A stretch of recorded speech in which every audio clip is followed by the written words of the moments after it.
إن الحمد لله نحمده ونستعينه ونستغفره ونؤمن به ونتوكل عليه ونعوذ بالله من شرور أنفسنا ومن سيئات أعمالنا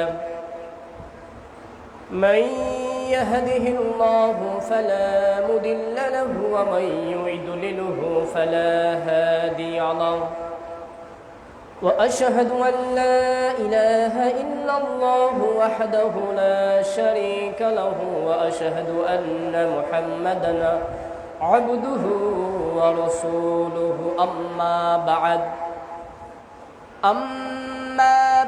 فإن خير الحديث كتاب الله وخير الهدي وهدي محمد صلى الله عليه وسلم وشر الأمور محدثاتها وكل محدثات بدعة وكل بدعة ضلالة وكل ضلالة في النار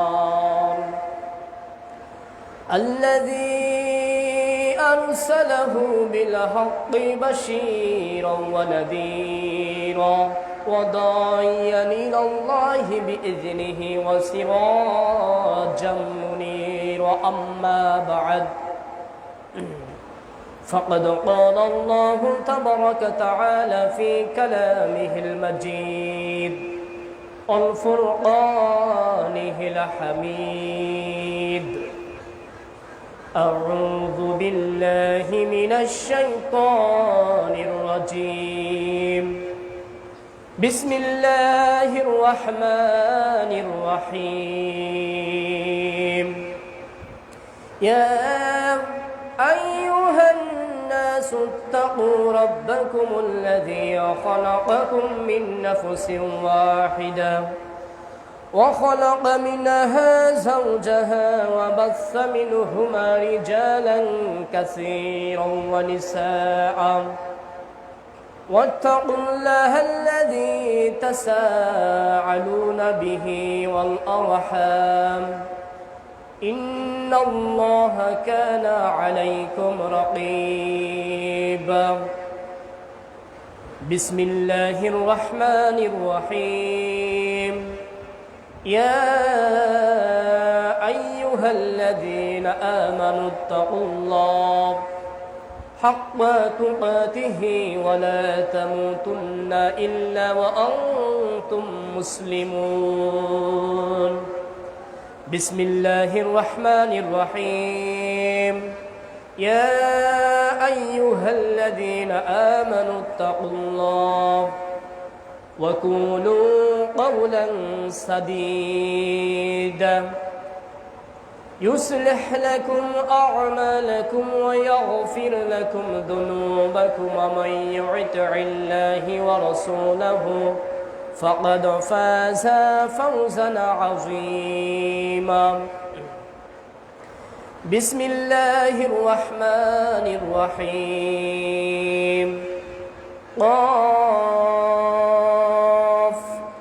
والقرآن المجيد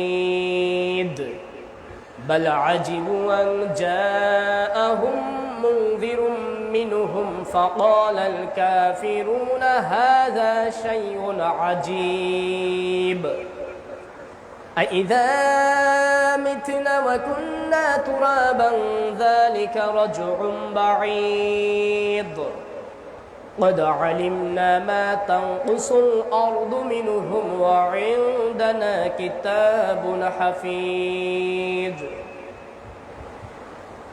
فقد قال الله تبارك وتعالى في كلامه المجيد أعوذ بالله من الشيطان الرجيم واعبدوا الله ولا تشرك بالله شيئا وبالوالدين إحسان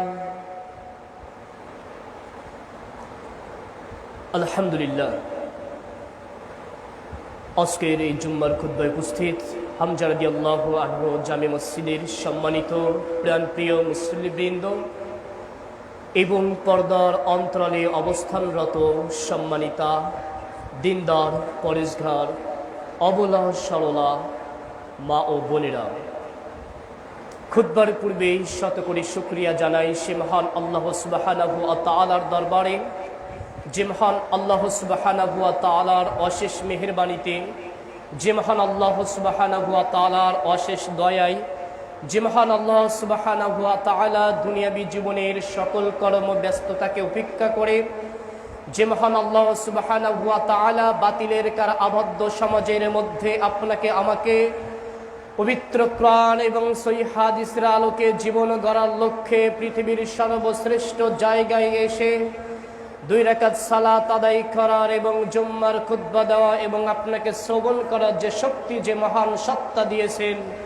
যে মহান সত্তা কত মানুষের এখনো হাসপাতালের বেডের রোগী বানিয়ে মুমূর্ষ অবস্থায় রেখেছেন। আমরা হাসপাতালের বেডের দিকে তাকালে বুঝতে পারি কত মানুষের আজকে হাত নাই, পা নাই, মেরুদণ্ড সোজা হয়ে দাঁড়াতে পারে না। এরই মধ্যে যে আল্লাহ সুবহানাহু ওয়া তাআলা আপনাকে আমাকে পরিপূর্ণ একটি সুস্থ শরীর দান করছেন, পৃথিবীর সবচেয়ে বড় নিয়ামত সুস্থ শরীর, সুস্থ স্বাস্থ্য, সেই সুস্থ স্বাস্থ্য যে আল্লাহ সুবহানাহু ওয়া তাআলা আপনাকে আমাকে দিয়েছেন, যে মহান আল্লাহ সুবহানাহু ওয়া তাআলা অসংখ্য সৃষ্টিকুলের মধ্যে পৃথিবীর সবচেয়ে শ্রেষ্ঠ সৃষ্টি আশরাফুল মাখলুকাত হিসাবে যে আল্লাহ সুবহানাহু ওয়া তাআলা আপনাকে আমাকে এই পৃথিবীতে প্রেরণ করেছেন, যে মহান আল্লাহ সুবহানাহু ওয়া তাআলা আপনাকে আমাকে মায়া করে, মহব্বত করে, যে আল্লাহ সুবহানাহু ওয়া তাআলা আজকের এই সাপ্তাহিক ঈদের দিনে জুম্মার আগে এসে যে আল্লাহ সুবহানাহু ওয়া তাআলা সমাবেত হওয়ার তৌফিক দান করছেন, সেই রবের নিকট আমরা সকলেই অন্তরের অন্তরস্থল থেকে অসংখ্য শুকরিয়া আদায় করে বলি, সকলে বলি আলহামদুলিল্লাহ। অসংখ্য দ্রুত সালাম শান্তির ধারা বর্ষিত হতে থাকুক সেই নবীর প্রতি, যে নবীর আদর্শকে বাস্তবায়ন করাই আমাদের এই সামান্যতম ক্ষুদ্র প্রচেষ্টা, যে নবীর আগমনের পূর্বে প্রতিটা অলিতে গলিতে মারামারি, কাটাকাটি, হানাহানি, রক্তই রঞ্জিত ছিল, যে নবীর আগমনের পূর্বে প্রতিটা অলিতে গলিতে জিনা ব্যভিচারে লিপ্ত ছিল, যে নবীর 23 বছর বৈপ্লবিক সাধনায় আজকে পশু সমতুল্য মানুষ পরশের সমতুল্য হতে পেরেছে, যে নবীর রক্তের বিনিময়ে, যে নবীর দন্ত মুবারক শহীদ হওয়ার বিনিময়ে আজকে আমরা এই পৃথিবীর শ্রেষ্ঠ ধর্ম ইসলাম নামক যে ধর্ম পেয়েছি, যে হাসরের ময়দানে প্রত্যেকটি মানুষ ইয়া নাফসি করে চিৎকার করতে থাকবে, সেদিন একমাত্র ব্যক্তি বলতে থাকবে ইয়া উম্মতি। সেই মানবতার মুক্তির দূত, শাফায়েতের কান্ডারি, সাইয়্যিদুল মুরসালিন, সাইয়্যিদুল কাওনাইন, খাতামান নাবিয়িন, কিবলাতাইন, হিজরাতাইন, সেই সর্বশ্রেষ্ঠ মহামানব মুহাম্মদুর রাসূলুল্লাহ সাল্লাল্লাহু আলাইহি ওয়াসাল্লাম। সম্মানিত মসজিদের মুসলিমবৃন্দ, আজকের এই জুম্মার খুতবার আমার সংক্ষিপ্ত আলোচনার বিষয় আমি নির্ধারণ করেছি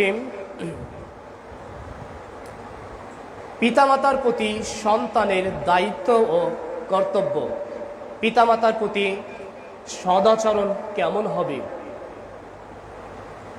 এ বিষয়ের উপরে পবিত্র কোরআন এবং বিশুদ্ধ হাদিসের আলোকে গুরুত্বপূর্ণ তত্ত্ববহুল আলোচনা রাখার চেষ্টা করব ইনশাআল্লাহ, আমার তৌফিকে ইল্লা বিল্লাহ। যদিও আজকের আলোচনার বিষয় প্রাসঙ্গিক ছিল ঈদ মিলাদুন নবী, যেহেতু 6 সেপ্টেম্বর ঈদ মিলাদুন নবী, 5 সেপ্টেম্বর আমাদের এখানে শেখ রফিকুল ইসলাম বিন সাইদ মুহতারাম খুতবা দিবেন, উনি এই বিষয়ে আলোচনা করবেন। এজন্য ওই বিষয়ে আমি প্রাসঙ্গিক হওয়া সত্ত্বেও ওই বিষয়ে আমি আলোচনা করছি না, নতুন বিষয় নির্ধারণ করছি। প্রিয় উপস্থিতি, পৃথিবীতে মহান আল্লাহ সুবহানাহু ওয়া তাআলা আমাদেরকে সৃষ্টি করেছেন একমাত্র আল্লাহ সুবহানাহু ওয়া তাআলার ইবাদত করার জন্য, এবং পৃথিবীতে আল্লাহ সুবহানাহু ওয়া তাআলা তার পরে সম্মান দিয়েছেন আল্লাহ সুবহানাহু ওয়া তাআলা আমাদের পিতামাতাদেরকে। যেমনটা আমরা প্রথমেই আমরা জানি, রব্বির হামহুমা কামা রব্বায়ানি সাগীরা, রব্বির হামহুমা, হে আমার প্রতিপালক তুমি দয়া করো আমার পিতামাতাদের প্রতি, কামা রব্বায়ানি সাগীরা। প্রথম বলছেন রব্বির হামহুমা, হে আমার প্রতিপালক, কামা রব্বায়ানি সাগীরা, সেভাবে তুমি দয়া করো কাদের প্রতি? আমার পিতামাতাদের প্রতি। তার মানে এখানে আল্লাহ সুবহানাহু ওয়া তাআলা রব শব্দটা ব্যবহার করছেন। এখানে তাফসীর কারক যে ব্যাখ্যাটি করেছেন, তাফসীর ইবনে কাসিরের মধ্যে রয়েছে, তাফসীর জালালাইনের মধ্যে রয়েছে, তাফসীরে কুরতুবীর মধ্যে রয়েছে, সকল মুহাক্কিক, সকল তাফসীর কারকগণ এই ব্যাখ্যা নিয়ে এসেছেন যে আল্লাহ সুবহানাহু ওয়া তাআলার পরেই, আল্লাহ সুবহানাহু ওয়া তাআলার পরেই পৃথিবীতে যে হচ্ছে রব, যে হচ্ছে যার কথা মানুষ শুনতে বাধ্য, তিনি হচ্ছেন পিতামাতা। এ বিষয়ে আরো আমরা স্পষ্ট হওয়ার জন্য মহান আল্লাহ সুবহানাহু ওয়া তাআলার কিছু বাণী দেখতে পারি। আল্লাহ সুবহানাহু ওয়া তাআলা বলছেন, উবুদুল্লাহ, তোমরা আল্লাহর ইবাদত করো, ওয়ালা তুশরিক বিল্লাহি শাইয়া, এবং পৃথিবীতে কোনো আল্লাহর সাথে, পৃথিবীর অন্য কোন মানুষের সাথে, অন্য কোন বস্তুর সাথে শরীক স্থাপন করো না। তারপরে আল্লাহ সুবহানাহু ওয়া তাআলা আল্লাহর পরে এবার বলছেন, ওয়াবিল ওয়ালিদাইনি ইহসান, তোমরা তোমাদের পিতামাতাদের সাথে সৎ আচরণ করো, ইহসান করো। এই ইহসানের অর্থ তাফসীর কারকগণ যেগুলো নিয়ে আসছেন তার মধ্যে কয়েকটি অর্থ নিয়ে এসেছেন। তার মধ্যে অন্যতম অর্থ হচ্ছে হলো পিতামাতার আনুগত্য করা, সম্মানিত উপস্থিতি। তারপরে অর্থ নিয়ে এসেছেন তাদের সাথে সদাচরণ করা। এভাবে এক এক তাফসীর কারক এই ইহসানের অর্থ, যেটার শাব্দিক অর্থ হচ্ছে দয়া, এটা বিভিন্নভাবে নিয়ে এসেছেন। সম্মানিত উপস্থিতি, এজন্য ইহসান কারে বলে, সদাচরণ কারে বলে, এটা আপনাকে আমাকে দেখতে হবে। সদাচরণটা আসলে কি? পৃথিবীর বুকে, আসমানের নিচে, জমিনের উপরে সবচেয়ে দামি একটি ইবাদত হচ্ছে সদাচরণ। সদাচরণ এমন একটি পুণ্যময় আমল যেটা হচ্ছে কিয়ামতের দিন মিজানের পাল্লায়, দাড়ি পাল্লায় সবচেয়ে ভারী হবে সদাচরণ। আবু দারদা রাদিয়াল্লাহু আনহু বর্ণনা করেন, আল্লাহর নবী সাল্লাল্লাহু আলাইহি ওয়াসাল্লাম বলছেন, আবু দারদা রাদিয়াল্লাহু আনহু বলেন, আল্লাহর নবী সাল্লাল্লাহু আলাইহি ওয়াসাল্লাম বলেছেন, কিয়ামতের দিন মিজানের পাল্লায়, আমলনামায় সবচেয়ে বেশি যেটি ভারী হবে সেটা হচ্ছে সদাচরণ। পৃথিবীর বুকে অন্যান্য আমল রয়েছে যে আমলের মাধ্যমে আল্লাহ সুবহানাহু ওয়া তাআলাকে সন্তুষ্টি করা যায়, শতাধিক ফজিলাতপূর্ণ আমল রয়েছে।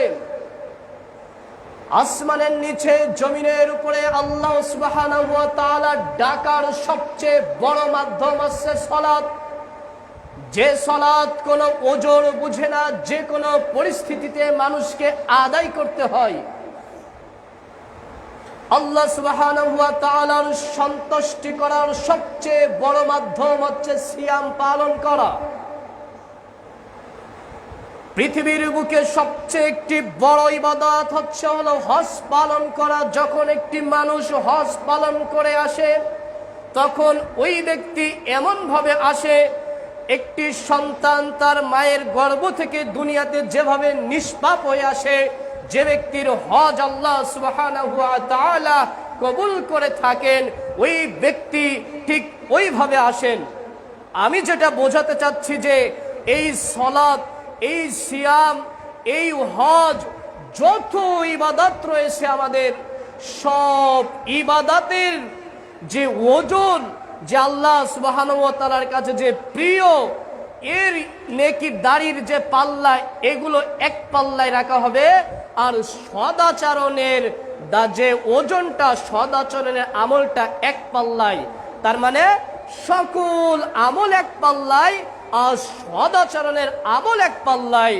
আবু দারদা রাদিয়াল্লাহু আনহু বলেন, সদাচরণের আমলটা সব আমলের মধ্যে বেশি ভারী হবে। সুবহানাল্লাহ। আমি প্রথমে বোঝাতে চাচ্ছিলাম পৃথিবীর মধ্যে সদাচরণ কতটুকু আল্লাহ সুবহানাহু ওয়া তাআলার কাছে গুরুত্বপূর্ণ আমল। সম্মানিত উপস্থিতি, এই সদাচরণের সবচেয়ে বেশি প্রাপ্য হকদার কারা, এই বিষয় নিয়েই আজকের আলোচনা। সম্মানিত উপস্থিতি, আল্লাহ সুবহানাহু ওয়া তাআলা এই সদাচরণের হকদার যে পিতামাতার সম্মান এত দিতে দিয়েছেন যে স্বয়ং আল্লাহ সুবহানাহু ওয়া তাআলার কাছাকাছি নিয়ে গেছেন। যে আয়াতটি আমি প্রথমে বলছিলাম, উবুদুল্লাহ, তোমরা আল্লাহর ইবাদত করো, ওয়ালা তুশরিক বিল্লাহি শাইয়া, তোমরা আল্লাহর সাথে কাউকে শরীক করো না, ওয়াবিল ওয়ালিদাইনি হিসান, তোমরা তোমাদের পিতামাতাদের প্রতি সদাচরণ করো। সম্মানিত উপস্থিতি, এই জন্য পিতামাতার প্রতি যে সদাচরণ, পৃথিবীর বুকে সবচেয়ে বড় হক হচ্ছে পিতামাতার প্রতি সদাচরণ।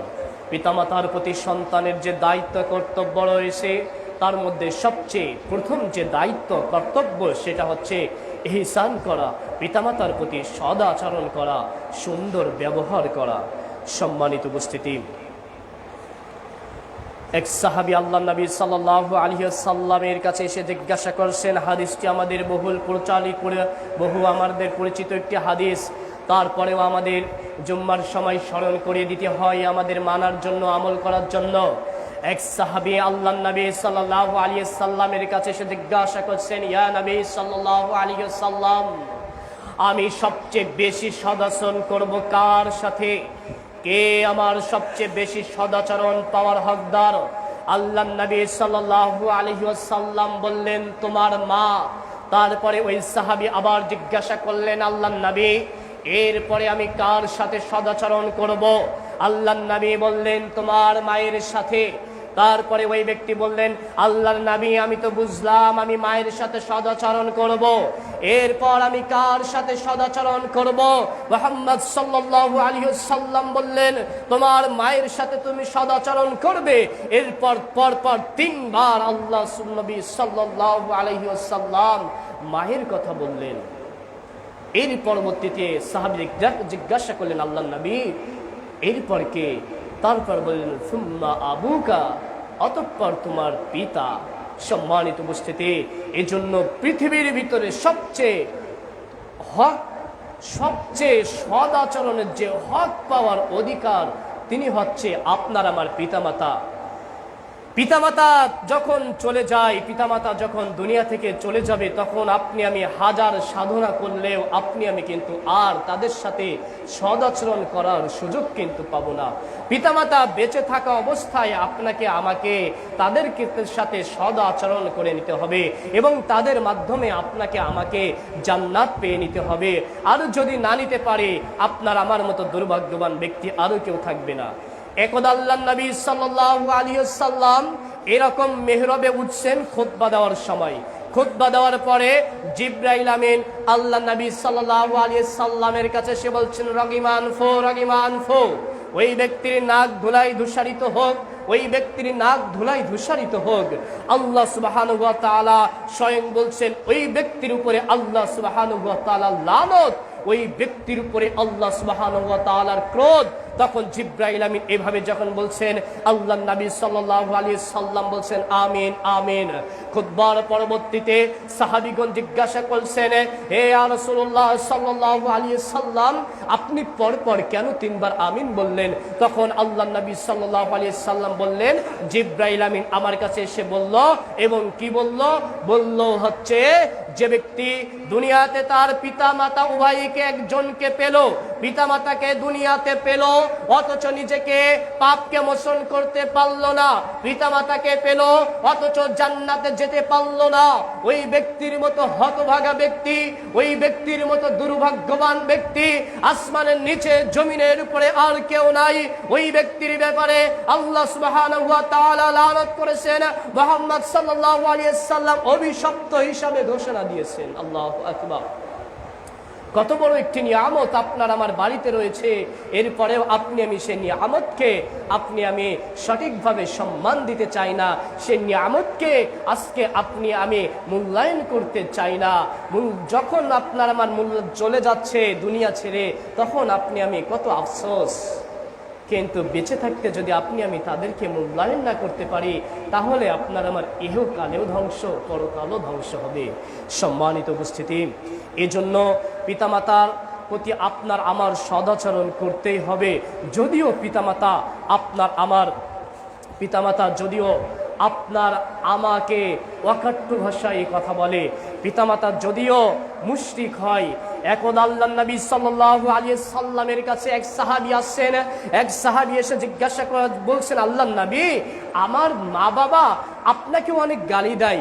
আল্লাহর নবী, আমার মা বাবা আমার মা ইসলামকে সহ্য করতে পারে না, আমাকে গালি দেয়, আপনাকে গালি দেয়, আমি কি আমার মায়ের সাথে কি সদাচরণ করব? আল্লাহর নবী সাল্লাল্লাহু আলাইহি সাল্লাম বললেন, অবশ্যই তুমি তোমার মায়ের সাথে সদাচরণ করবে। আল্লাহর নবী সাল্লাল্লাহু আলাইহি ওয়াসাল্লাম বলছেন, যদি তোমরা জান্নাতে যেতে চাও।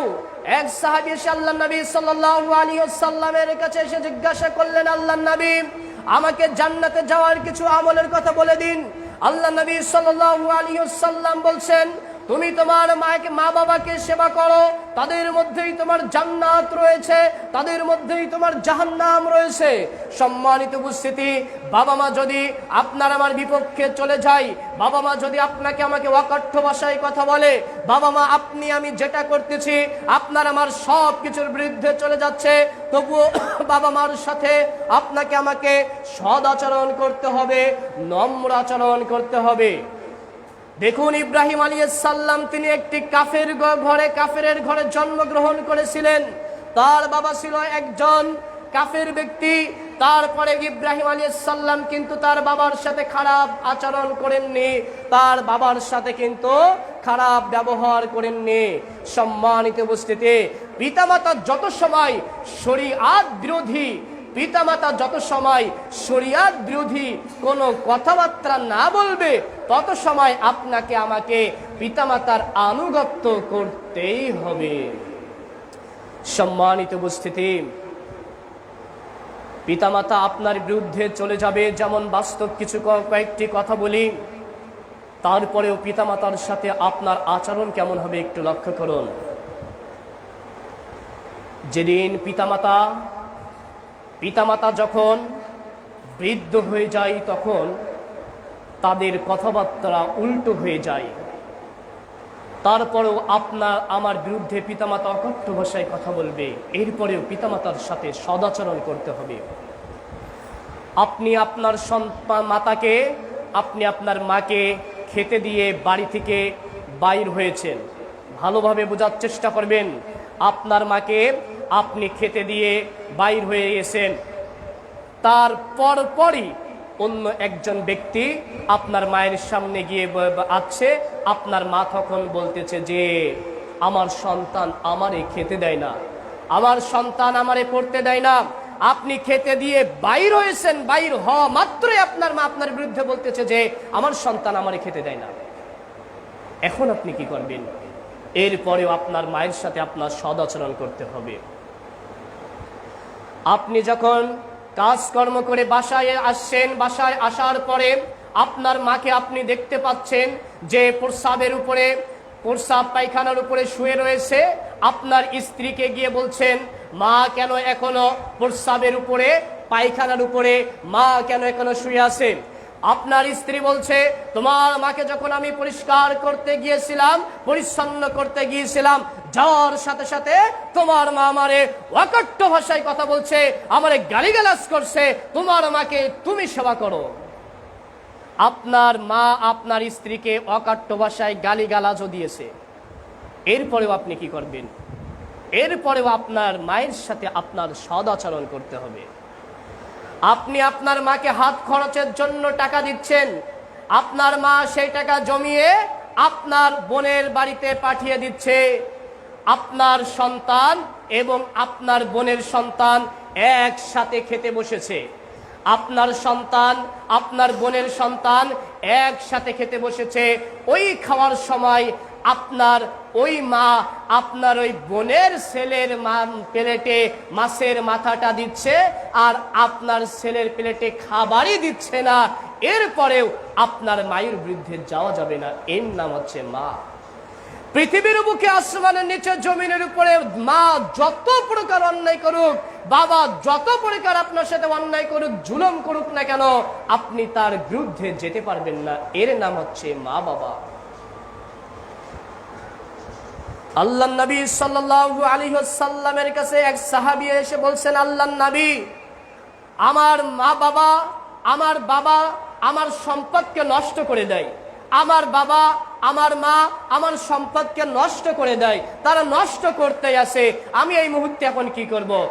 আল্লাহর নবী সাল্লাল্লাহু আলাইহি ওয়াসাল্লাম বলছেন, তারা যাই করুক তুমি কিছু তাদের বলতে পারবে না, ওই সম্পদ হচ্ছে তার। পিতামাতার সম্মান আমি আপনাকে কি দিয়ে বুঝাই? পিতামাতা কত দামি জিনিস। সম্মানিত উপস্থিতি, পৃথিবীর বুকে, আসমানের নিচে, জমিনের উপরে সবচেয়ে সদাচরণ পাওয়ার, সবচেয়ে সম্মান পাওয়ার যিনি ব্যক্তি, তিনি হচ্ছেন আপনার আমার মা, তিনি হচ্ছেন আপনার আমার বাবা। সম্মানিত উপস্থিতি, পিতামাতার প্রতি আপনাকে আমাকে সদাচরণ করতেই হবে, পিতামাতার প্রতি আপনাকে আমাকে আনুগত্য করতেই হবে। দেখুন, পিতামাতার আনুগত্য কারে বলেন? একদা ইব্রাহিম আলাইহিস সালাম, অনেক লম্বা একটি হাদিস, সংক্ষেপে সারমর্মটুকু বলবো। ইব্রাহিম আলাইহিস সালাম একদা ইসমাইল আলাইহিস সালামের বাসায় এক সময় গিয়েছেন। যাওয়ার পরে ইব্রাহিম আলাইহিস সালাম ইসমাইল আলাইহিস সালামের স্ত্রীকে, তার মানে তার পুত্রবধূকে জিজ্ঞাসা করছেন। প্রথম বাসায় গিয়েছেন, দরজায় গিয়ে শব্দ করে নক করে বলছেন, আসসালামু আলাইকুম ওয়া রাহমাতুল্লাহ। ভিতর থেকে সালামের জবাব দিয়ে বলছেন, বাড়ির মালিক কোথায়? তখন ওই স্ত্রী, তখন ইসমাইল আলাইহিস সালামের স্ত্রী বলছেন, তিনি শিকারে গিয়েছেন। তখন তিনি বললেন, তোমরা কেমন আছো? তখন বলছে, আমরা ভালো নাই। কেন? তোমরা কি খাও? বলছে, আমরা পানি খাই এবং আমরা মাংস গোস্ত খাচ্ছি। এরপরে তখন শুধুমাত্র একটি কথা বলছিল যে আমরা ভালো নাই। তখন ইব্রাহিম আলাইহিস সালাম ইসমাইল আলাইহিস সালামের স্ত্রীকে বললেন, বাড়িওয়ালা যখন বাড়ি আসবে, বাড়ির মালিক যখন বাড়িতে আসবে, তখন বলবে অমুক এক ব্যক্তি এসেছিল এবং বলল চৌকাঠটি পরিবর্তন করতে। এরপর যখন ইসমাইল আলাইহিস সালাম শিকার করে বাড়িতে আসলেন, ইসমাইল আলাইহিস সালামকে ইসমাইল আলাইহিস সালাম জিজ্ঞাসা করলেন, বাড়িতে কি কেউ এসেছিল? তখন ইসমাইল আলাইহিস সালামের স্ত্রী বলছিলেন, হ্যাঁ এসেছিল। তখন বললেন, কি বলেছিল? যে বলছিল তোমরা কেমন আছো, কি অবস্থা, কি খাওয়া দাওয়া করছো? আমি বললাম, আমরা ভালো নাই, আমরা এই অবস্থায় আছি, কষ্টের মধ্যে আছি। তখন বললেন, তারপরে কি বলছিল? তখন বলল, বাড়ির কর্তা বাড়িতে আসলে বলবে চৌকাঠটি পরিবর্তন করতে। তখন ইসমাইল আলাইহিস সালাম ওই স্ত্রীকে, ইসমাইল আলাইহিস সালাম তখন তাকে বিতাড়িত করলেন। এরপরে ইসমাইল আলাইহিস সালাম পরবর্তীতে বিয়ে করেন। এর পরবর্তীতে ইব্রাহিম আলাইহিস সালাম আবার এভাবে গিয়ে ইসমাইল আলাইহিস সালামের বাড়িতে গেলেন, পুনরায় একই কথা বললেন। সেই স্ত্রী তখন বললেন যে আমরা কেমন আছি? আলহামদুলিল্লাহ, আমরা ভালো আছি। এরপরে ইসমাইল আলাইহিস সালামের স্ত্রীকে ইব্রাহিম আলাইহিস সালাম বললেন যে বাড়ির কর্তা বাড়িতে আসলে বলিও যে চৌকাঠটি বহাল রাখতে। তার মানে পিতার আনুগত্য দেখুন, পিতা মাতা যদি বলেন এইটা করতে হবে, সেই পিতামাতার সেই কথা অনুযায়ী তার সন্তানগুলো সেই কাজগুলো করেছিল। অথচ আজকে আপনার আমার পিতামাতা আপনার আমার একটি ভালো কাজের কথা বলতেছে, আপনার আমার একটি সুন্দর আমলের কথা বলতেছে, আপনার আমার বাড়িতে কত অশান্তি হচ্ছে আপনার আমার পরিবারের সদস্য দ্বারা, অথচ আপনার আমার পরিবারের যে কর্তা বাবা বলতেছে এটা ঠিক হচ্ছে না, এটা পরিবর্তন করো, এটা এমনভাবে করো, তখন আপনি আমি তার উপরে রেগে গিয়ে, চটে গিয়ে আপনি আমি তার বিরুদ্ধে চলে যাচ্ছি। সম্মানিত উপস্থিতি, পিতামাতার সম্মান দেখুন কত বড়। পিতামাতার সম্মান পৃথিবীর বুকে সবচেয়ে বড় সম্মান পিতামাতার সম্মানের সাথে আল্লাহ সুবহানাহু ওয়া তাআলা তার পরপরই নিজেকে তুলনা করছেন। একদা আল্লাহর নবী সাল্লাল্লাহু আলাইহি ওয়াসাল্লামের কাছে এক সাহাবী এসে বলছেন, আল্লাহর নবী, আমি জান্নাতে যেতে চাই। আল্লাহ নবী সাল্লাল্লাহু আলাইহি ওয়াসাল্লামের কাছে এক সাহাবী এসে বলছেন, আমি জান্নাতে যেতে চাই, এবং বলছেন পিতামাতা আমার কাছে কেমন হকদার। ভালোভাবে হাদিসটি বোঝার চেষ্টা করবেন। এক সাহাবী আল্লাহ নবী সাল্লাল্লাহু আলাইহি ওয়াসাল্লামের কাছে আসছেন, এসে বলছেন পিতামাতা আমার কাছে কেমন। আল্লাহ নবী সাল্লাল্লাহু আলাইহি ওয়াসাল্লাম বলছেন, হুমা জান্নাতুকা ওয়া নারুকা, তারাই তোমার জান্নাত, তারাই তোমার জাহান্নাম, তারাই তোমার জান্নাত, তারাই তোমার জাহান্নাম। পিতামাতাই তোমার জান্নাত, পিতামাতাই তোমার জাহান্নাম, তাদের মধ্যেই জান্নাত রয়েছে, তাদের মধ্যেই জাহান্নাম রয়েছে। আল্লাহ নবী সাল্লাল্লাহু আলাইহি সাল্লাম আরেকটি হাদিসে বর্ণনা করছেন যে তোমার জান্নাত রয়েছে, তোমার ওই মায়ের পায়ের নিচে তোমার জান্নাত। আল্লাহু আকবার। সম্মানিত উপস্থিতি, পিতামাতার সম্মান আল্লাহ সুবহানাহু ওয়া তাআলা কত বড় রেখেছেন, কত উচ্চ স্থানে আল্লাহ সুবহানাহু ওয়া তাআলা পিতামাতার সম্মান রেখেছেন। সম্মানিত উপস্থিতি, পিতামাতার সম্মান আমি আপনাকে কোন হাদিস দিয়ে বুঝাই? দেখুন, আল্লাহ নবী সাল্লাল্লাহু আলাইহি ওয়াসাল্লাম বলছেন, ইবনে উমর রাদিয়াল্লাহু আনহু হাদিসটি বর্ণনা করছেন, আল্লাহ নবী সাল্লাল্লাহু আলাইহি ওয়াসাল্লাম বলছেন, রিদাল্লাহ, পিতামাতার সন্তুষ্টিতে আল্লাহর সন্তুষ্টি। বোঝার চেষ্টা করবেন, পিতামাতার সন্তুষ্টিতে আল্লাহর সন্তুষ্টি এবং পিতামাতার অসন্তুষ্টিতে আল্লাহর অসন্তুষ্টি। তার মানে আপনার আমার কাজ দ্বারা যদি, আপনার আমার ব্যবহার দ্বারা যদি আপনার আমার মা, আপনার আমার বাবা যদি কষ্ট পায়, আপনার আমার ব্যবহার থেকে যদি আল্লাহ, আপনার আমার মা বাবা যদি সন্তুষ্ট হয়, স্বয়ং কে সন্তুষ্ট হবেন? আল্লাহ সুবহানাহু ওয়া তাআলা।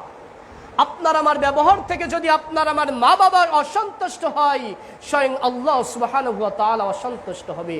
পিতামাতার সন্তুষ্টিতে আল্লাহ সুবহানাহু ওয়া তাআলার সন্তুষ্টি এবং পিতামাতার অসন্তুষ্টিতে আল্লাহ সুবহানাহু ওয়া তাআলার অসন্তুষ্টি।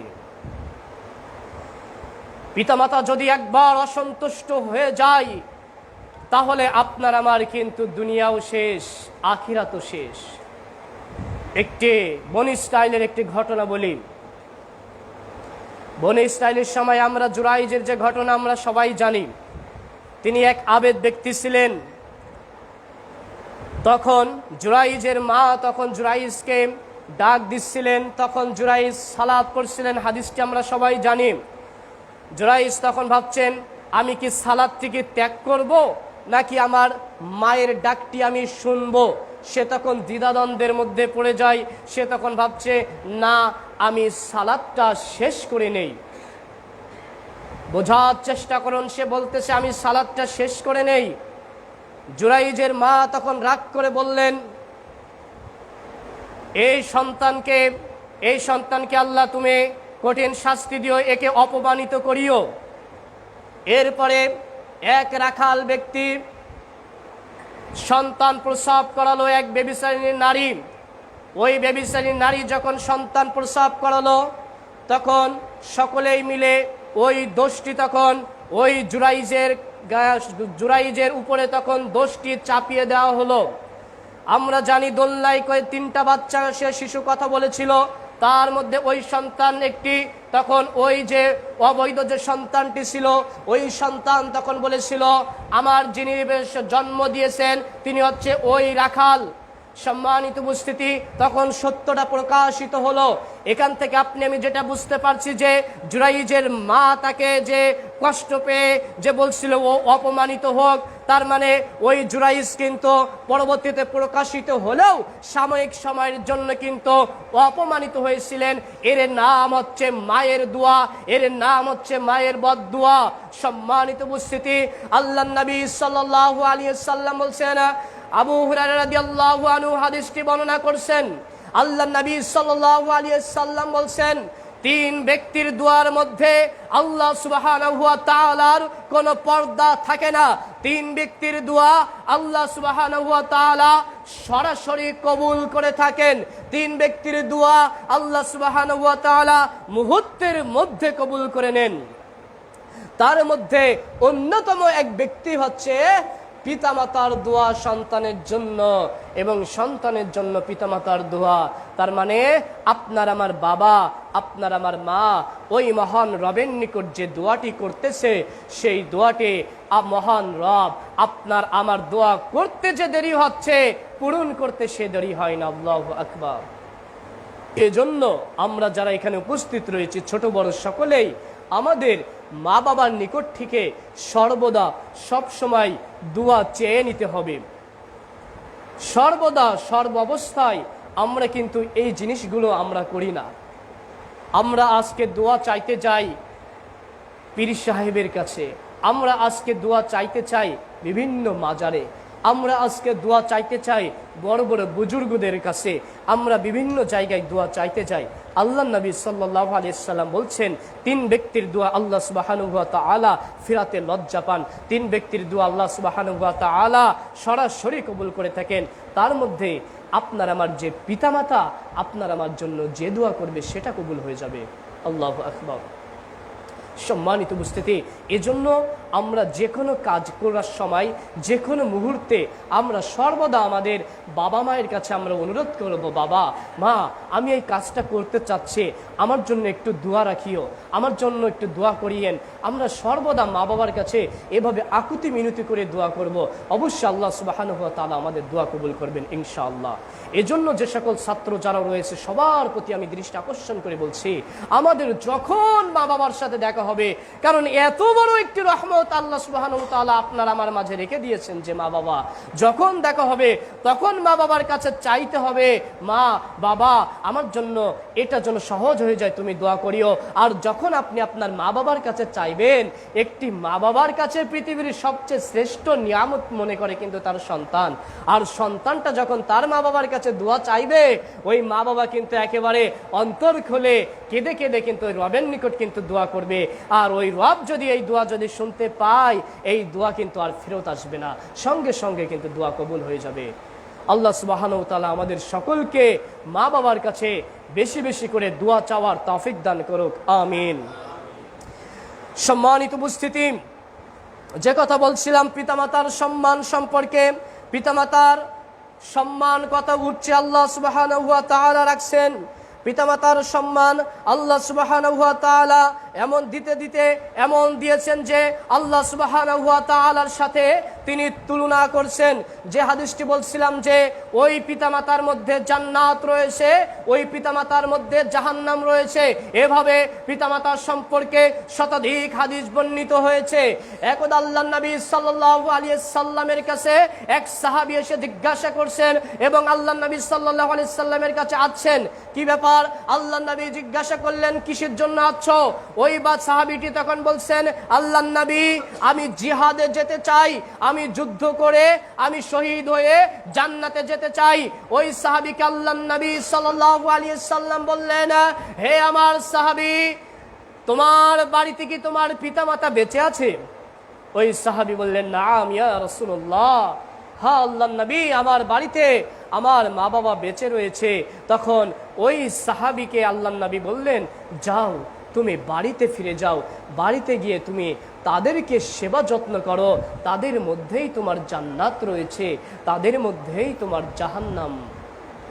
সম্মানিত উপস্থিতি, পিতামাতার সম্মান সম্পর্কে আল্লাহর নবী সাল্লাল্লাহু আলাইহি ওয়াসাল্লাম বলছেন যে যে ব্যক্তি তার পিতামাতাকে সেবা করলো, যে ব্যক্তি দুনিয়াতে থাকলো, দুনিয়াতে থেকে পিতামাতাকে যে ব্যক্তি সুন্দরভাবে সেবা করলো, যত্ন করলো, ইহসান করলো, ওই ব্যক্তির জন্য আল্লাহ সুবহানাহু ওয়া তাআলা জান্নাতকে ওয়াজিব করে দেন। ওই ব্যক্তির জন্য জান্নাত আল্লাহ সুবহানাহু ওয়া তাআলা নির্ধারণ করে রাখেন। সম্মানিত উপস্থিতি, পিতামাতার সম্পর্কে আল্লাহর নবী সাল্লাল্লাহু আলাইহি ওয়াসাল্লাম বলছেন যে যে ব্যক্তি পিতামাতার সাথে নম্র ভাষায়, যে ব্যক্তি পিতামাতার সাথে সুন্দর ভাষায়, সুন্দরভাবে, বিনয়ভাবে পিতামাতার সাথে কথা বলবে, ওই ব্যক্তি সরাসরি জান্নাতে যাবে। সুবহানাল্লাহ। সম্মানিত উপস্থিতি, আল্লাহ নবী সাল্লাল্লাহু আলাইহি সাল্লাম বলছেন, কেউ যদি তোমাদের নিজেদের আয়ু বৃদ্ধি করতে চাও, নিজেদের রিজিক বৃদ্ধি করতে চাও, তাহলে তোমরা তোমাদের পিতামাতাদের প্রতি তোমরা ইহসান করো, পিতামাতাদের প্রতি তোমরা সদাচরণ করো। সম্মানিত উপস্থিতি, পিতামাতার সম্মান আল্লাহ সুবহানাহু ওয়া তাআলা কত উচ্চে রেখেছেন। সম্মানিত উপস্থিতি, মহান আল্লাহ সুবহানাহু ওয়া তাআলা মহাগ্রন্থ আল কোরআনের মধ্যে বলছেন, ওয়া কাদা রাব্বুকা আল্লা তা'বুদু, আল্লাহ সুবহানাহু ওয়া তাআলা আদেশ দিচ্ছেন, ওয়া কাদা রাব্বুকা আল্লা তা'বুদু ইল্লা ইয়াহু, হে আমার বনি আদম, হে আমার বান্দারা, তোমরা আল্লাহ সুবহানাহু ওয়া তাআলাকে একমাত্র ইবাদত করবে। ওয়াবিল ওয়ালিদাইনি ইহসান, এবং তোমাদের পিতামাতাদের প্রতি তোমরা সদাচরণ করবে, সুন্দর আচরণ করবে। সম্মানিত উপস্থিতি, এরপরে আল্লাহ সুবহানাহু ওয়া তাআলা বলছেন, ইম্মা ইয়াবলুগান্না ইনদাকাল কিবারা আহাদুহুমা আও কিলাহুমা ফালা তাকুল লাহুমা উফ। এরপরে তোমাদের এই যে পিতামাতা যারা রয়েছে, এই পিতামাতা যারা তোমাদের সাথে রয়েছে, যাদেরকে তুমি বার্ধক্যে পেয়ে গিয়েছো, বৃদ্ধ অবস্থায় পেয়ে গিয়েছো, যখন তোমরা তোমাদের পিতামাতাকে বার্ধক্যে তোমরা পেয়ে গিয়েছো, বৃদ্ধ অবস্থায় পেয়ে গিয়েছো, তখন তোমরা তাদের সাথে এমন আচরণ করবে যেন তারা শব্দটি পর্যন্ত না করে। সম্মানিত উপস্থিতি, পিতামাতা যখন আপনি আমি যখন ছোটবেলায় আপনার আমার বাবা মায়ের কোলে আপনি আমি যখন ছিলাম, মায়ের কোলে আপনি যখন ছিলেন, মা তখন আপনি প্রস্রাব করছেন বারবার, মা তখন আপনাকে তখন বলতেছে, বাবা তুমি কেন এত প্রস্রাব করতেছো, আপনাকে একটু জোরে বকা দিয়ে কথা বলতেছে, ওটা কিন্তু আনন্দভাবে। কিন্তু আপনার মা, আপনি যখন ছোট ছিলেন, আপনি ছিলেন আপনার মায়ের কোলে, আপনার বাবার কোলে। আজকে আপনার বাবা মা বৃদ্ধ হয়েছে, এই বাবা মা আসবে এখন আপনার কোলে, আপনার কাছে আসবে। আপনি এখন আপনার মা যেভাবে আপনাকে, আপনার বাবা যেভাবে আপনাকে আদর করেছিলেন, আপনি এখন সেভাবে আদর করবেন। আপনি কিন্তু আপনার সন্তানকে কিন্তু আপনি একটা মাইরও দিয়েছেন, চড়ও দিয়েছেন, আপনি একটা বকাও দিয়েছেন। আপনি কিন্তু আপনার মা বাবাকে কিন্তু এটা পারবেন না। আপনি সন্তানকে যদি আপনি একটা বকাও দিয়ে থাকেন, আপনাকে কিন্তু আল্লাহ সুবহানাহু ওয়া তাআলা কিছু বলে নাই যে তার সন্তানকে, তোমার সন্তানকে তুমি কেন বকা দিলে, তোমার সন্তানকে কেন তুমি ঝাড়ি দিলে। আল্লাহ কিন্তু এই কথা বলেন নাই। ওই বাবা মা যখন অসুস্থ অবস্থায় বিছানায় পড়ে থাকবে, প্রস্রাব পায়খানা করবে, তখন কিন্তু আপনি আমি যদি রাগ করি আর যদি তাদেরকে একটি কষ্টদায়ক কথা বলে থাকে, তাহলে কিন্তু আপনার আমার জান্নাত হারাম হয়ে যাবে। সম্মানিত উপস্থিতি, এজন্য যে কথা বলতে চাই, পিতামাতার প্রতি আপনাকে আমাকে সদাচরণ করতে হবে, নম্র আচরণ করতে হবে। যদি তাদের অবাধ্যতা করি, যদি তাদের অবাধ্য হই, আল্লাহর নবী সাল্লাল্লাহু আলাইহি সাল্লাম বলছেন, আন আবি হুরায়রা রাদিয়াল্লাহু আনহু قال قال رسول الله صلى الله عليه وسلم ثلاثه قد حرم الله عليهم الجنه, তিন শ্রেণীর ব্যক্তির উপরে আল্লাহ সুবহানাহু ওয়া তাআলা জান্নাতকে হারাম করেছেন। তিন শ্রেণীর ব্যক্তি লা ইয়াদখুলুল জান্নাহ, জান্নাতে যেতেই পারবে না। তার মধ্যে একটি হচ্ছে আল আক্কু, পিতামাতার অবাধ্য সন্তান। পিতামাতার অবাধ্য সন্তান জান্নাতে যেতে পারবে না। সম্মানিত উপস্থিতি, আর আমরা আজকে সেই পিতামাতাদেরকে নাফরমানি করতেছি, সেই পিতামাতাদের কথা আজকে আমরা শুনতেছি না। আজকে নিজের ওয়েট বজায় রাখার জন্য, নিজের সম্মানের জন্য অনেকে রয়েছে, আমরা পিতামাতাকে আজকে আমরা পরিচয় দিতে পর্যন্ত ভুলে যাই। দুনিয়াতে কত নাফরমান বান্দা আমরা দুনিয়াতে লক্ষ্য করলে আমরা আজকে দেখতে পাই, পিতামাতার প্রতি তারা সঠিকভাবে আজকে পিতামাতার সাথে তারা সুন্দর আচরণ করে না, পিতামাতার সাথে তারা অবাধ্যভাবে তারা চলাফেরা করে। সম্মানিত উপস্থিতি, এজন্য পিতামাতার অবাধ্য হওয়ার বিন্দু পরিমাণ সুযোগ নাই। কারণ আপনার আমার সন্তানের জন্য আপনার আমার পিতামাতা আজকে কত কষ্ট করছে একটিবার ভাবার চেষ্টা করুন। আপনি আমি যখন আল্লাহ সুবহানাহু ওয়া তাআলা ওই আয়াতের পরে বলছেন যে আউকিলাহুমা ফালা তাকুল্লাহুমা উফিউ ওয়ালা তানহারহুমা ওয়া কুল্লাহুমা কাওলান কারীমা ওয়াকফিদ লাহুমা জানাহাদ যুল্লি মিনার রাহমা। যখন তোমাদের কাছে ওই পিতামাতা যখন চলে যাবে তখন তোমরা ওই পিতামাতাদের জন্য আল্লাহর কাছে বলবে রব্বিরহামহুমা কামা রাব্বায়ানি সাগীরা। হে আল্লাহ, শৈশবে যেভাবে আমার পিতামাতা আমাকে দেখেছিল, আজকে হে আল্লাহ তুমি আমার পিতামাতাকে সেইভাবে তুমি দেখিও। সম্মানিত উপস্থিতি, এজন্য সন্তান হিসাবে আপনার আমার প্রত্যেকের পিতামাতার জন্য এভাবে আপনার আমার দোয়া করতে হবে। প্রিয় ভাইয়েরা আমার, আপনি আমি পিতামাতার বিন্দু পরিমাণ নাফরমানি হওয়ার চেষ্টা করিয়েন না। সম্মানিত উপস্থিতি, কারণ একটি মা যখন সন্তান জন্ম দিচ্ছে, আজকে আপনি আমি পিতামাতার উপরে রাগান্বিত অবস্থায় থাকি। কিভাবে থাকি? আপনার আমার মতের সাথে পিতার মাতার মত দেখা যাচ্ছে মিলতেছে না, আপনি আমি তখন পিতামাতার বিরুদ্ধে চলে যাই, পিতামাতার নামে অকট্য ভাষায় কথা বলি। হ্যাঁ, ও কিছু বুঝে না, বৃদ্ধ হয়ে গেছে, বুঝে না। অনেকে আমরা এমন ভাবে থাকি পিতামাতার মতকে নিতে চাই না। মনে রাখার চেষ্টা করতে হবে, পিতামাতা ভুল বলুক আর সঠিক বলুক, যেটা বলুক, খারাপ বলুক আর ভালোই বলুক, যদি শরীয়ত বিরোধী না হয় পিতামাতার কথা আপনাকে আমাকে মেনে চলতে হবে। এর নাম পিতামাতা। তবে পিতামাতাকেও তো বুঝতে হবে। সম্মানিত উপস্থিতি, এজন্য পিতামাতার সম্মান আল্লাহ সুবহানাহু ওয়া তাআলা সবার উপরে দিয়েছেন। আর আজকে আমরা বর্তমান সময়ে যুবক ভাইরা আজকে সেই পিতামাতাদেরকে আমরা সম্মান করি। পিতামাতাদেরকে আজকে নিজে এখানে আরেকটা কথা থেকে যায়, আজকে অনেকে আসি দেখুন, এবারে পিতামাতাদের সেবা খেদমত কারা করবে? যারা বিবাহিত ভাইরা যারা এখানে অনেকে রয়েছেন, যে পিতামাতার আপনার স্ত্রী যদি আপনার বই আপনার মায়ের যদি সেবা না করে, আপনি আমি কিন্তু রেগে যাই। বোঝার চেষ্টা করবেন, মা বোনেরা বোঝার চেষ্টা করবেন। আগে পুরুষদের বেলায় বলে, আপনার মাকে কিন্তু সেবা, হাদিস কোরআনে সব জায়গায় কিন্তু ওই পুরুষের কথা কিন্তু আসছে। যার মা যার বাবা তার সন্তান কিন্তু তার সেবা করবে। আপনার স্ত্রী সেবা না করলে কিন্তু, আপনি সেবা যদি নাই করে আপনার কিন্তু গুনাহ হবে না, কিন্তু আপনার মাকে আপনাকে কিন্তু অবশ্যই সেবা করতে হবে। প্রস্রাব করলে প্রস্রাব আপনাকে পরিষ্কার করতে হবে, পায়খানা করলে আপনাকে পায়খানা পরিষ্কার করতে হবে। আল্লাহ সুবহানাহু ওয়া তাআলা এটা নির্দেশ দিয়েছেন। মায়েরা যারা আছেন বোঝার চেষ্টা করুন। এরপরে এই সকল পুরুষ যারা রয়েছেন, যে স্ত্রী মা বাবার সেবা করবে না, যে স্ত্রী মা বাবাকে লক্ষ্য করবে না, মা বাবাকে সেবা যত্ন করবে না, এই স্ত্রীকে জীবনেও কোনোদিন ঘরে আনা যাবে না। এই স্ত্রী আপনি যখন অসুস্থ হবেন, ওই স্ত্রী কিন্তু আপনাকে কোশ্চিন কালেও কিন্তু দেখবে না। ওই যার খাসলাত যেমন, যদি একটি ঘরে ভালো স্ত্রী নিয়ে আসেন, আপনার বাবা মাকে সেবা করবে, আপনাকে সেবা করবে। আর যখন ওই স্ত্রী যখন আসবে, ও যে স্ত্রী আপনার মা বাবাকে সেবা করছে না, ও কিন্তু কারোর সেবা করবে না।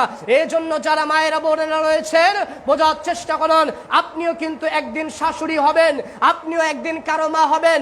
আজকে যদি আপনার আপনার শাশুড়ি মাকে যদি আপনি যদি অকাঠ্য ভাষায় কথা বলেন, আপনার শাশুড়ি মাকে আপনি যদি সুন্দর আচরণ না করেন, তার প্রতি যদি রেগে যান, তার বিরুদ্ধে নিন্দা গেয়ে থাকেন, আপনার শাশুড়ির বিরুদ্ধে আপনি যদি বিভিন্ন ভাষায় কথা বলতেছেন, তার সাথে যদি আপনি ঝগড়া করেন, মনে রাখার চেষ্টা করবেন, আপনি যখন শাশুড়ি হবেন, আপনাকে তখন আপনার ছেলের বৌমা এসে গলা ধাক্কা দিয়ে বাড়ি থেকে বাইর করে দিবেন। এটাই চলছে, এটাই বাস্তব। আপনি খোঁজ নিয়ে দেখুন, পৃথিবীর বুকে আসমানের নিচে জমিনের উপরে বর্তমান আপনার এলাকায় খোঁজ নিয়ে দেখুন, কোন বাড়ির বউ যে তার শাশুড়ির সাথে খারাপ আচরণ করেছে, যখন পড়েছিল, বৃদ্ধ ছিল, তার শাশুড়িকে দেখে নাই, অকট্য ভাষায় কথা বলেছে, তার সাথে অন্যায় আচরণ করেছে, ওই বউ যখন শাশুড়ি হয়েছে, দেখবেন ওই শাশুড়ি তখন পচে খসে মরেছে। আমি এমন বহু প্রমাণ আমার কাছে রয়েছে। এই জন্য মায়েরা যারা রয়েছেন, বোনেরা যারা রয়েছেন, সাবধান হওয়ার চেষ্টা করুন। আপনার স্বামী কেন বলবে মাকে সেবা করো?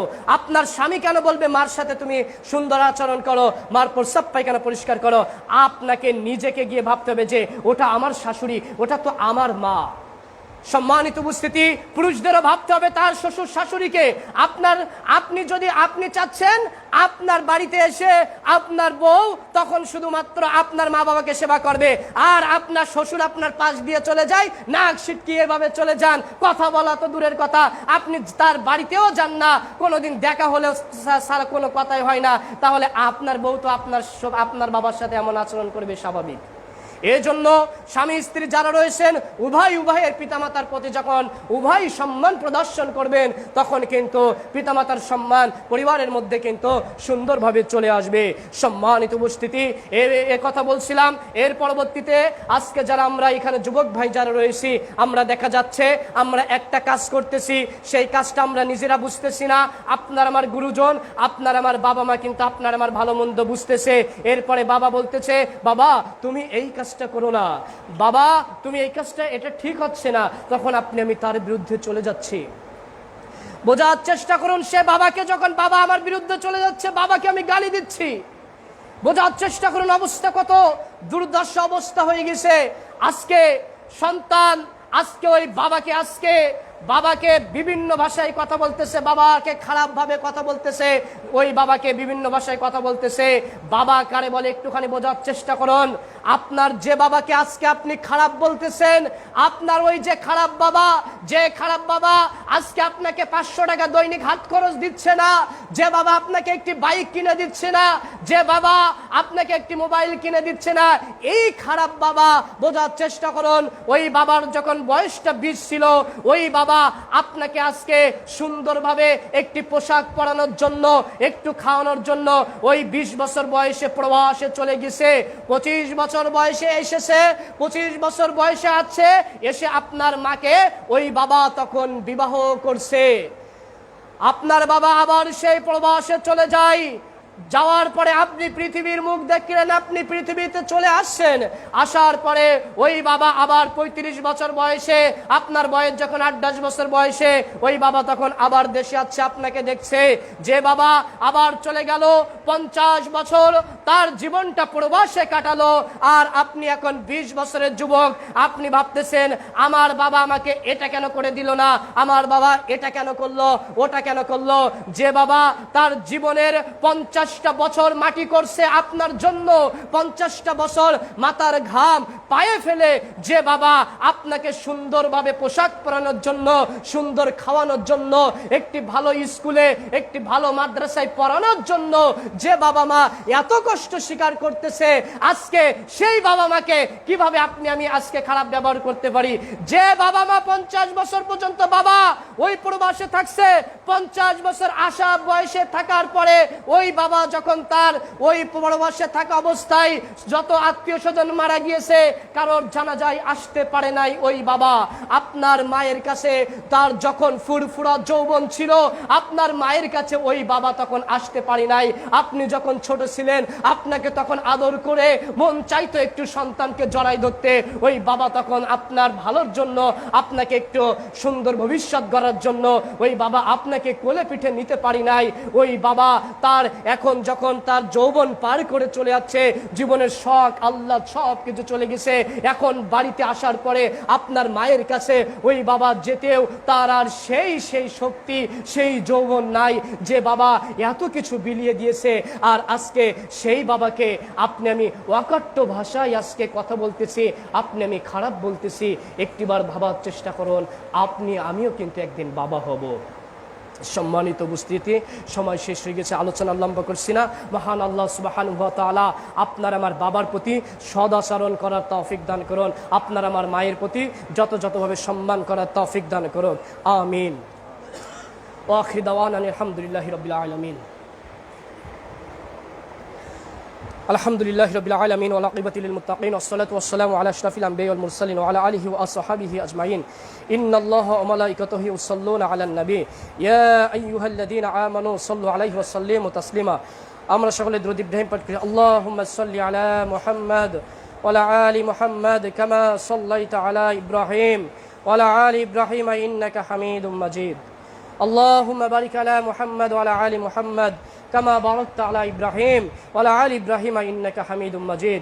সম্মানিত প্রিয় উপস্থিতি, আজকে আপনার আমার সন্তান, আজকে কথায় এরপরে পিতামাতার সম্পর্কে বলছিলাম, এরপরে বাবা সন্তানদের সম্পর্কে বলছিলাম, পিতামাতার সম্পর্কে 2 মিনিট কথা বলে আলোচনা শেষ করে দিচ্ছে। বিষয় হচ্ছে, আপনারা একটু লক্ষ্য করার চেষ্টা করুন, আজকে আপনার আমার সন্তান আজকে তাদের পিতামাতার হক সম্পর্কে আজকে না জানার কারণ কিন্তু আপনার আমার নিজেদের কারণ। আজকে অধিকাংশ শহরগুলো দেখলে আপনি বুঝতে পারবেন, প্রায় শহরে এখন বৃদ্ধাশ্রম হচ্ছে। একটুখানি ভাবার চেষ্টা করুন, কত কষ্টের অবস্থা। যে সন্তানকে আপনি কোলে পিঠে করে মানুষ করছেন, এই সন্তানের সাথে শেষ বয়সে আপনি থাকবেন, আর আপনি না থাকতে পেরে আপনার অবস্থা হয়ে যাচ্ছে বৃদ্ধাশ্রমে। এটার কারণ হচ্ছে আপনার আমার সন্তানকে আপনি আজকে দিনের শিক্ষা না দেওয়ার কারণে। ওই সন্তান যদি জানতো বাবার সাথে এমন আচরণ করতে হয়, মায়ের সাথে খারাপ আচরণ করতে হয় না, তাহলে ওই সন্তান আপনাকে বৃদ্ধাশ্রমে রেখে আসতে পারতো? ওই সন্তানকে কি আপনি আজকে কিভাবে হচ্ছে, আজকে আমি সন্তানকে নিয়ে বিভিন্ন লালিত স্বপ্ন দেখতেছি, আপনার সন্তানকে আমি কানাডায় পাঠানোর জন্য কত চেষ্টা পরিশ্রম করতেছি। আজকে পাশ্চাত্য সভ্যতাগুলো আজকে আপনার আমার মাঝে যেভাবে গ্রাস করছে, আমি চাচ্ছি আমার সন্তান ওইভাবে বেড়ে উঠুক, আর সন্তান ওইভাবে বেড়ে উঠতেছে। বেড়ে উঠার পরে ওই যে শিক্ষা নিচ্ছে, ঠিক সেই শিক্ষা আজকে বমি করে আপনার আমার উপরে দিচ্ছে। ওই যেমন পাশ্চাত্যে যেমন তাদের বাবাগুলো বয়স হয়ে যায়, তারা যেমন তাদেরকে রেখে দেয়, সন্তানরা তাদেরকে আর সেবা করে না। আপনার আমার সমাজে বাবা মা যখন বৃদ্ধ হয়ে যাচ্ছে, তখন বাবা মাকে এভাবে বৃদ্ধাশ্রমে আজকে রেখে আসতেছে। তাহলে আপনার আমার সন্তানকে যদি আমি সঠিক শিক্ষা না দিতে পারি, আপনার আমার সন্তানকে যদি পিতামাতার সাথে কেমন আচরণ হবে এই শিক্ষা না দিতে পারি, আপনার সন্তানকে যদি সুশিক্ষা না দিতে পারি, ওই সন্তান রেখে ওই সন্তান জন্ম দেওয়ার কোনো কারণ আসে না। সম্মানিত উপস্থিতি, এজন্য যারা পিতামাতা যারা রয়েছেন, অবশ্যই সন্তানকে সুশিক্ষা দিতে হবে। কারণ আপনার আমার শিক্ষা যদি, এবং যারা রয়েছেন সবাই, আমরা তো এখানে মানুষ, সবার মাথায় তো জ্ঞান রয়েছে, কিন্তু আমি সব জ্ঞান অর্জন করতেছি, কিন্তু আমার শিক্ষার মাধ্যমে, আমার জ্ঞানের মাধ্যমে যদি পিতামাতার সাথে অন্যায় আচরণ শিখাই, আপনার আমার শিক্ষার মাধ্যমে যদি মানুষের সাথে খারাপ আচরণ শিখাই, আপনার আমার শিক্ষা যদি সুদ খেতে শিখাই, আপনার আমার শিক্ষা যদি ঘুষ খেতে শিখাই, আপনার আমার শিক্ষা যদি মানুষকে অপমান করতে শিখাই, আপনার আমার শিক্ষা যদি মা বাবাকে বৃদ্ধাশ্রমে রেখে আসতে শিখাই, এই শিক্ষার পৃথিবীতে কিন্তু কোনো মূল্য নাই। এজন্য বাবা মাকে উচিত হবে সন্তানকে সর্বপ্রথম বাবা মার প্রতি যে আদব আখলাক, বাবা মার প্রতি কেমন হবে, সেটা সন্তানকে শিক্ষা দিতে হবে। আর যদি তাই না দেওয়া হয়, আপনার অবস্থা কিন্তু একটা সময় কিন্তু বৃদ্ধাশ্রমে চলে যাবে। কারণ এই সমাজ কিন্তু আজকে সেই শিক্ষা নাই, সমাজ ব্যবস্থা কিন্তু আজকে উল্টে গিয়েছে। সম্মানিত উপস্থিতি, এজন্য আজকে বিভিন্ন পত্রিকাগুলো দেখলে বুঝতে পারবেন যে আহাজারি, যে মা বাবার কত আহাজারি, বৃদ্ধাশ্রমে যারা গেছে আজকে তাদের কত কষ্টের আহাজারি। আপনারা বিভিন্ন পত্রিকাগুলো খুঁজলে বুঝতে পারবেন। তাদের যে সকল, গতকালকে এই বিষয়ে খুতবা দিব বলে একটা চিঠি নোট করছিলাম, সেটা পড়তে গিয়ে আসলে অন্তরটা আসলে কেঁপে উঠছিল। 30 সেকেন্ডের মধ্যে আমি শেষ করে দিচ্ছি। একটি মা তার সন্তানের জন্য লিখছে, খোকা কেমন আছিস জানতে চাইবো না, কেননা সব মায়ের চাওয়াই থাকে তার খোকা যেন সব সময় ভালো থাকে, সুস্থ থাকে। আমাকে ছেড়ে নিশ্চয়ই তুইও ভালো আছিস, আর ভালো থাকবি না কেন বল? ভালো থাকার জন্যই তো তোরা আমার এখানে পাঠিয়ে দিয়েছিস। আমি ভালো আছি, তবে ছোট দাদুর জন্য মনটা খুব কাঁদে রে, ওকে ভুলতে পারি না। বৌমাও নিশ্চয়ই খুব ভালো আছে। যখন একলা থাকি তোর বাবার স্মৃতি খুব মনে পড়ে। বাড়ির প্রতিটা আসবাবপত্রে তোর বাবার হাতের ছোঁয়া লেগে আছে। ইচ্ছে ছিল জীবনের শেষ অবধি সেগুলো বুকে আগলে রাখবো, কিন্তু তোরা আমার সুখ চাস বলেই নাকি এই বৃদ্ধাশ্রমে পাঠিয়ে দিয়েছিস। তাই মাঝে মাঝে চোখ বেয়ে অশ্রু গড়িয়ে পড়ে, হেসে উঠি যে তোরা আমায় কত ভালোবাসিস। জগতে কোনো ছেলে তার মাকে ভালোবেসে এমন সুন্দর জায়গায় পাঠায়, যেখানে কোনো কাজ করতে হয় না, শুধু বসে বসে খাওয়া আর গল্প করে সময়গুলো কাটানো যায়। জানিস খোকা, তুই যখন খুব ছোট কেবল হাঁটতে শিখছিস, থাপুস থাপুস করে পা ফেলে বাড়ির আঙ্গিনায় হেঁটে বেড়াস, আমি তোর পাশাপাশি যখন হাঁটি, হঠাৎ একদিন তোর পা কেটে রক্ত বাইর হলো। তোর বাবা তো সেটা দেখে আমার সঙ্গে কি রাগ, পরে তো আমার বাড়ি থেকে একেবারে বের করে দেয়। তোকে কেন আমি বুকে না রেখে মাটিতে হাঁটতে দিয়েছি এই অপরাধে। সেদিন আমরা তোর চিল্লাচিল্লি দেখে কিছুই খেতে পারিনি, সারা রাত নির্ঘুম কেটেছে দুজনের। তুই এখনো ভালো করে বা পায়ের নিচে তাকালে দেখতে পারবি আমাদের দুজনের আদরের ছোঁয়া। খোকা, তোর বাবা প্রায় বলতো, দেখে নিও আমাদের খোকা একদিন অনেক বড় হবে। তোর বাবার কথা আজ সত্যি হয়েছে, তুই অনেক বড় হয়েছিস। দোয়া করি আরো বড় হ, যত বড় হলে মানুষ আকাশ ছুঁতে পেরে। তোর জন্য মন খুব কাঁদে, কতদিন হলো তোকে দেখি না, এত ব্যস্ত থাকিস কেন তুই? তুই বুড়ো মাকে একদিন একটু সময় করে দেখতে আসিস। ভয় নেই বাবা, কিছু নেব না তোর থেকে, শুধু তোর দেখে মনের অন্তরটা একটু প্রাণটা জুড়িয়ে নিব। তোকে দেখতে না পারাই আমার বুকের ভিতরটা কেমন যেন খা খা করে রে। আমি তোকে জন্ম দিয়েছি, বুকে আগলে রেখে বিপদ আপদ থেকে রক্ষা করেছি। ছোট্ট বিছানায় পেশাব করে তুই ভিজিয়ে দিয়েছিস যখন, আমি তখনই সেই ভেজা বিছানায় শুয়ে তোকে বুকের মধ্যে নিয়ে ঘুম পড়িয়েছি। একেই বুঝি বলে জন্মের বাঁধন।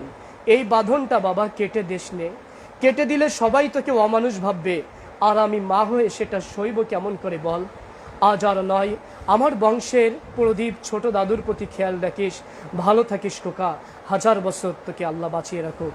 এই যে আকুতি, এমন আকুতি আজকে অনেক বৃদ্ধাশ্রমে যারা যাচ্ছে, আপনার আমার কিন্তু মা বাবা, দুনিয়াতেও যারা বাড়িতেও রয়েছে, মা বাবার সাথে আমরা এমন আচরণ করছি, হয়তো মা বাবা এইভাবে লেখে না, আজকে আমাদের মা বাবা কিন্তু এইভাবে নির্যাতিত।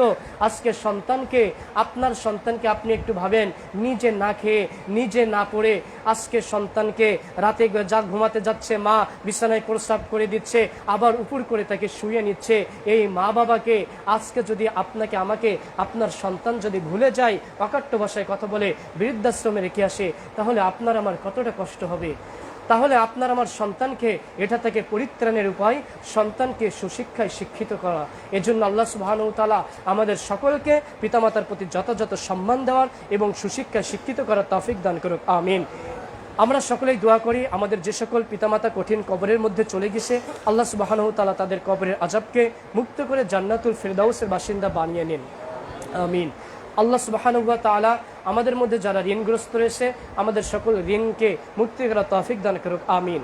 আমাদের মধ্যে যারা বাড়িতে হাসপাতালে অসুস্থ রয়েছে, আল্লাহ সুবহানাহু ওয়া তাআলা সকলকে শিফায়ে কামিলা দান করুক, আমিন। হে আল্লাহ, তোমার নিকট অন্তরস্থল থেকে আমরা সকলে খাসভাবে দোয়া করছি, হে আল্লাহ এই দিনী প্রতিষ্ঠানকে কিয়ামতের আগ পর্যন্ত তুমি টিকিয়ে রাখিও, আমিন। হে আল্লাহ, এই প্রতিষ্ঠান থেকে তুমি এমন এমন তোমার দিনের দায়ী তৈরি করো, যারা শুধু গোটা বাংলাদেশ নয়, গোটা পৃথিবীতে যেন ইসলামের দাওয়াত যেন সর্বত্রে পৌঁছায় দিতে পারে, আমিন। হে আল্লাহ, এই ছাত্ররা যেন পৃথিবীতে যেন পুরো জায়গায় তারা যেন এই সমাজকে যেন সংস্কার করতে পারে, আমিন। হে আল্লাহ, তোমার নিকটে দাবি, এই দাওয়া রেখে আজকের খুতবা এখানেই আমরা এটি টানছি। সুবহানাকা আল্লাহুম্মা ওয়া বিহামদিকা আশহাদু আল্লা ইলাহা ইল্লা আনতা আস্তাগফিরুকা ওয়া আতুবু ইলাইক।